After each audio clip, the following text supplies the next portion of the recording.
पावन साहित्य में वर्णन करते हैं कि किशोरी जी को जन्म देने के लिए दाई का रूप धारण करके स्वयं पार्वती जी आई थीं और पार्वती जी ने आकर के कीर्ति मैया का जो प्रसव काल का समय होता है, उस समय की जो भी क्रिया होती है वो सब हमारी श्री पार्वती जी ने पूर्ण की है। वही दाई मैया बनकर के आई। महादेव के मन में आयो कि आप तो दर्शन करके आ गई, अब हमारी बारी है दर्शन करवे की। महादेव त्रिपुंड लगाए, हाथ में त्रिशूल लिए, जटा जूट बांधे।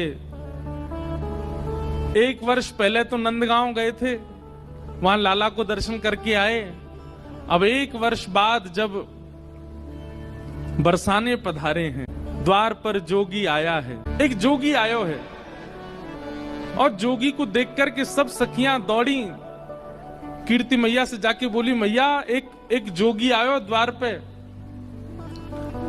अंग भभूत गले मुंडमाला, श्रृंगी नाद बजायो, हे मैया तोरे द्वारे बाला जोगी आयो। कीर्ति मैया बोली, खूब सारे रत्न दे दो, खूब सारे आभूषण दे दो। तभी एक गोपी बोली, मैया ये गलती मत करियो, यही गलती नंदरानी यशोदा ने करी। बोले कैसी गलती? बोले उनने भी लाला को दर्शन नहीं करायो और रत्न आदि देकर के भेजना प्रारंभ कियो। ऐसो रोयो कन्हैया, ऐसो रोयो कन्हैया, कोई तो शांत नहीं भयो। फिर वह बाबा को भीतर ही बुलानो पड़ो और यही बाबा ने जाय करके ऐसो मंत्र फूंको, लाला आज तक अला बलांते दूर रहे। इतने बड़े बड़े राक्षस आ जाएं फिर भी लाला को कोई बाल बांको ना करे। अरे पूरे गोकुल में तो यही हल्ला है कि यही बाबा की बभूति ते ही लाला की रक्षा होवे।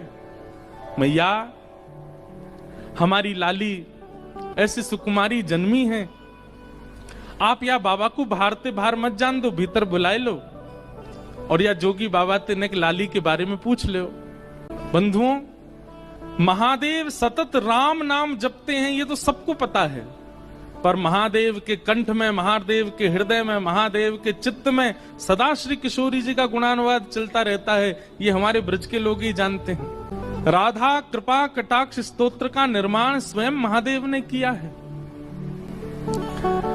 महादेव भीतर पहुंचे, जैसे ही किशोरी जी का दर्शन किया, नेक्सी सी लाली को देख करके महादेव तो मंत्रमुग्ध हो गए।